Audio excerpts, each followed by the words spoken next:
Вы смотрите новости в прямом эфире. В студии Сергей Михедов. Здравствуйте. Предлагаем вашему вниманию брифинг на тему противодействия коронавирусу. Глава Якутии Айсен Николаев озвучит актуальную информацию о ситуации с COVID-19 в регионе на 28 сентября. Айсен Сергеевич, добрый день. Расскажите, пожалуйста, какова ситуация с коронавирусом в регионе? К сожалению, последние недели мы и в стране в целом, и у нас в республике видим рост числа заболевших новой коронавирусной инфекцией. Этому есть ряд объяснений, о которых уже заранее говорилось. Это и отпускники, которые у нас вернулись, это и начало учебного года, это, к сожалению, и потеря населением эпидемиологической настороженности. В результате на сегодняшний день у нас, например, за последние сутки 87 заболевших. Из них 45 город Якутск, 6 случаев в Мегано-Кангаласском районе, 10 случаев в Усалданском районе, ну и по ряду районов, достаточно большому количеству, по 3, по 2 заболевших. Вот. К сожалению, вынужден еще раз констатировать, что у нас эпидемиологическая настороженность резко упала. У нас выросло количество заболевших лиц старшего поколения, старше 65 лет.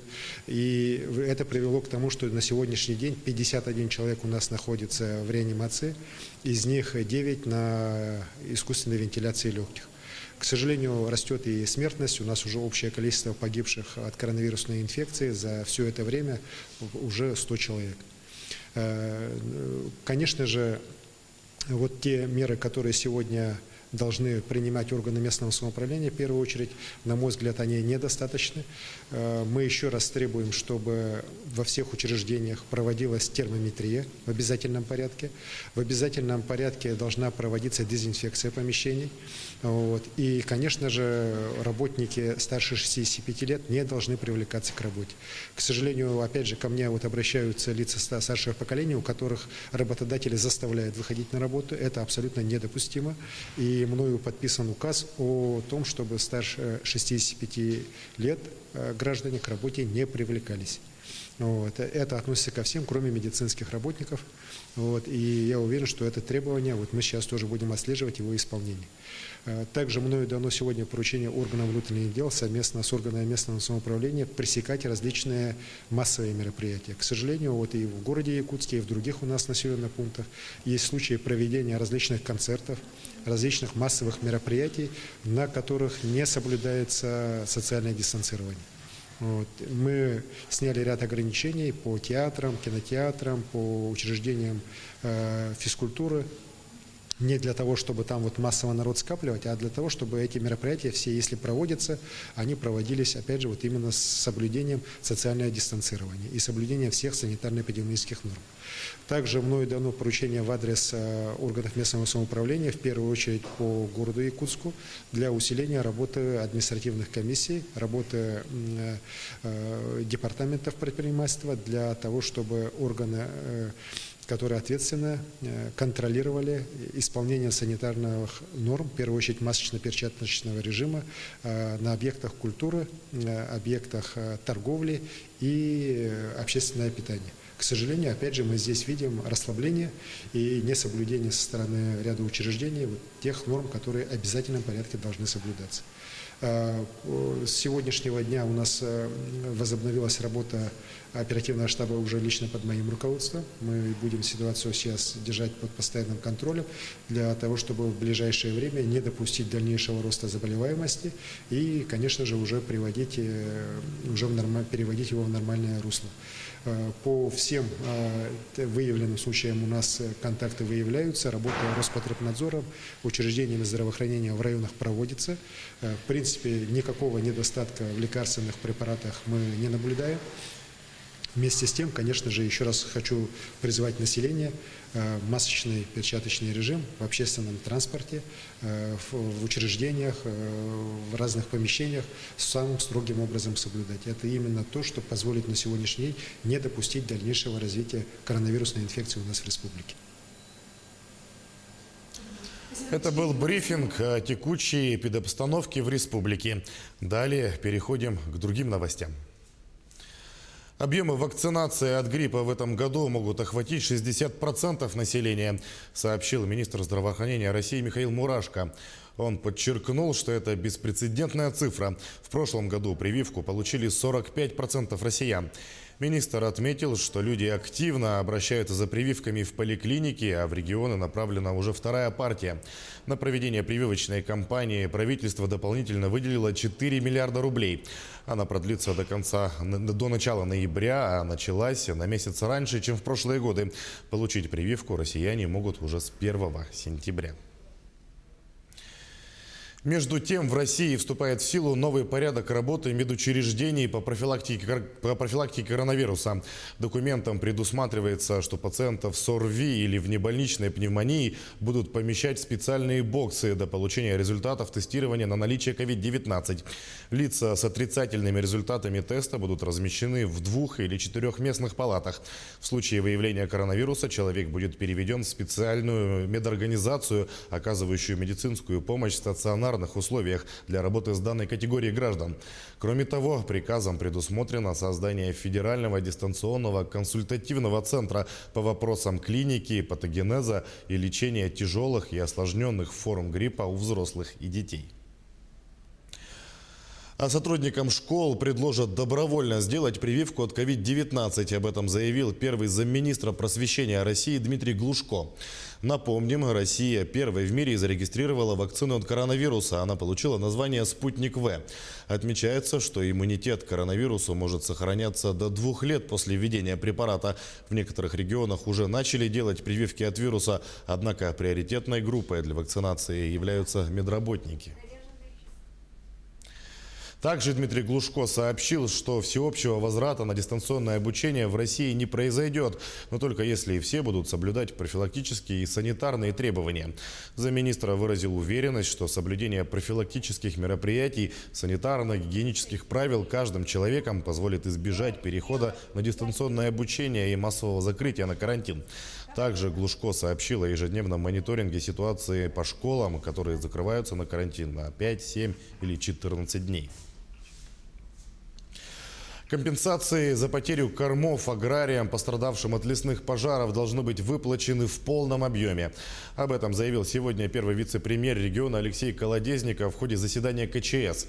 Напомним, из-за лесных пожаров, затронувших сельхозугодия, в ряде районов республики сложилась непростая обстановка. Большие потери понесли аграрии Амгинского и Татинского районов. Алексей Колодезников еще раз напомнил об ответственности глав муниципальных образований за возникновение на территории районов и наследников республики лесных пожаров, причиной которых стал человеческий фактор. На сегодняшний день в отношении виновников уже составлено более 150 административных протоколов.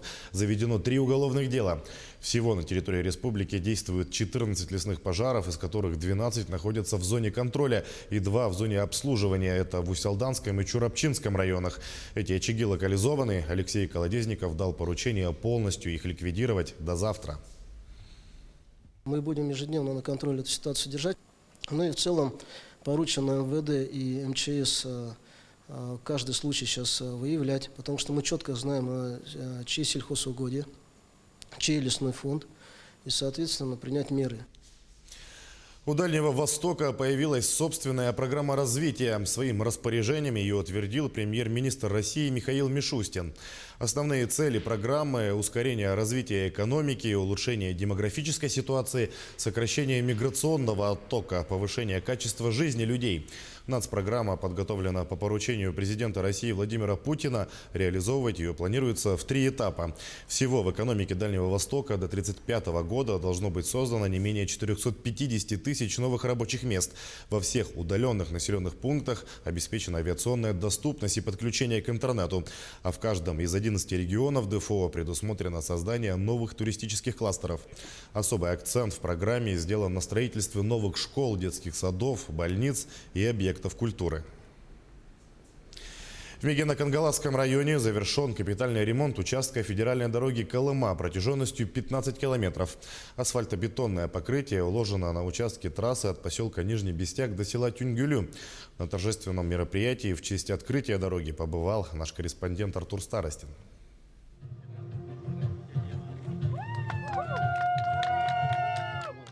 Общество с ограниченной ответственностью «Сельдорстрой» по контракту объект должен был сдать 31 октября этого года. Но объект сдали раньше срока. План перевыполнен. И откроем движение по обновленному участку дороги. Согласно программе развития федеральной автодороги Колыма, дорожники управления автомобильной дороги Вилюй в этом году привели в нормативное состояние участка протяженностью 15 километров. То есть это был завершающий этап капитального строительства автодороги между поселком Нижний Бестях и селом Тингюлю. Планы большие. Мы в следующем году начнем строительство мостового перехода через реку Вилюй в районе Верхневилюйска. Это крупные объекты. В этом году отторговали и заключили контракты по 2 участкам реконструкции по Колыме. Это 2 сложных участка, в народе называют его Заячья петля и Нерский прижим. Данная автомобильная дорога относится к 4-й технической категории. Ширина земляного полотна 10 метров с 2 полосами движения. Как отмечают органы местной власти, ввод данного участка – знаковое и очень важное событие для сельчан. Асфальт улучшенный, долговечнее, на 25 лет. Капитальное строительство автомобильных дорог федерального значения Колыма и Вилюй продолжается. Ежегодно управлением автомобильной дороги Вилюй приводится в нормативное состояние около 140 километров дорожного полотна. В планах федеральных дорожников уже в 2022 году будет проложено асфальтобетонное покрытие этого известного всем нам участка от села Тингюлю до Чурапчинского района, а это более 80 километров. Артур Старостин, Мигино-Кангаласский район. Тарифы на электроэнергию для россиян в следующем году вырастут на 5%. Таким образом, Минэкономразвития России сохраняет прогноз по индексации сетевых тарифов для населения. А рост регулируемых тарифов сетевых организаций для потребителей в среднем по стране в ближайшие 3 года составит не более 3% ежегодно, что соответствует ранее принятым параметрам, говорится в документе. Также отмечается, что тарифы на услуги тепло, водоснабжения и водоотведения, а также предельные уровни платы горожан за коммунальные услуги до 2023 года по-прежнему будут расти в пределах инфляции. Новые профессиональные мастерские открылись в Якутском колледже связи и энергетики. Мастерские по направлению информационно-коммуникационные технологии полностью отвечают международным стандартам WorldSkills. Подробности в материале Юрия Осипова. Помимо основной учебы, Николай занимается в тематическом кружке по созданию мобильных приложений. У него за спиной уже есть опыт разработки, и оборудование новой мастерской поможет ему совершенствовать свои навыки. После пар, получается, заходим в кабинет и дается задание на всю группу. Все разрабатывают на приложение. Пока что мы работали только на Android Studio, разработали 2 маленькие игры на Android и плюс только что закончили разрабатывать для погоды, получается, приложение. Мастерская рассчитана на 12 рабочих мест. Разработка мобильных приложений – одно из самых востребованных направлений. Занятия здесь будут проходить с 8 утра до 8 вечера. Помимо студентов, в мастерской будут заниматься школьники, а также будут проходить курсы повышения квалификации и профессиональной переподготовки. Такого современного оборудования могут разрабатывать мобильные приложения не только для операционной системы Android, но и для iOS. Потому что язык программирования Swift – это наиболее удобный, очень хороший для программирования, и студенты после этого языка смогут легче перейти на другой язык. И это более современно, востребовано, и они будут больше знать. По направлению информационно-коммуникационные технологии в колледже связи открылось 5 современных мастерских. Помимо мастерской разработка мобильных приложений, это информационные и кабельные сети, машинное обучение и большие данные, веб-дизайн и разработка и кибербезопасность. Еще в октябре прошлого года колледж выиграл федеральный конкурс на создание этих мастерских. Будем готовить очень хороших специалистов. И сюда будет очередь наших детей стоять. И никуда они не поедут, ни на школу, нигде, а вот здесь все останутся. Помимо обучения, конечно, важно, чтобы была та профессия, с которой вы сегодня здесь знакомитесь, получаете образование. Я вам скажу, востребованность сегодня у вас будет огромная. В Якутии ежегодно выпускается более 2000 специалистов в IT-сфере. Открытие современных мастерских станет большим подспорьем для молодых специалистов. Помимо обучения, здесь также будут проводиться демонстрационные экзамены, этапы чемпионатов WorldSkills, а также учебно-тренировочные сборы. Юрий Осипов, Григорий Николаев, Якутск. В местности Абалах Мегино-Кангаласского района видному общественному и политическому деятелю Якутии, участнику Великой Отечественной войны Роману Брызгалову установили памятный мемориал. Почетный гражданин Мегино-Кангаласского и Аймиконского районов Роман Иванович усердно работал над развитием профессионального образования республики. В этом году глава региона Айсен Николаев подписал указ, согласно которому транспортный техникум в Нижнем Бестяхе теперь носит имя Романа Брызгалова. Мы каждый год родственники Романа Ивановича Брызгалова назначили двум общественникам стипендию в размере 10 тысяч. И дочери Романа Ивановича Брызгалова, отличнику и хорошисту, тоже назначили по 10 тысяч. Итого получается 3 стипендии. И каждый год в конце учебы мы эти стипендии торжественно вручим.